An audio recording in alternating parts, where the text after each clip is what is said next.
এখন ভোর 3:38 বাজে। দুজনে রেডি হয়ে নিয়েছি। আজ যাব ওই বাড়ি। যেহেতু দুজনে বাইকে করে যাব, তাই 3টের সময় অ্যালার্ম দিয়েছিলাম।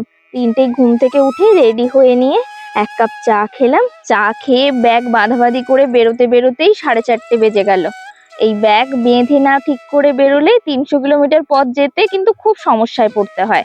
আমরা ভোর ভোর বেরোনোর প্ল্যান করেছিলাম, কারণ গরমকাল, একটু দেরিতে বেরোলে রোদ উঠে গেলে খুব কষ্ট হবে। কাল রাতে তো সব জায়গায় বৃষ্টি হয়েছে, তাই সকালবেলার ঠান্ডা বাতাসটা যেন শীতকালের মতো ফিল করাচ্ছে। প্রথম 110 কিলোমিটার এসে রানাঘাট পেট্রোল পাম্পে থামলাম।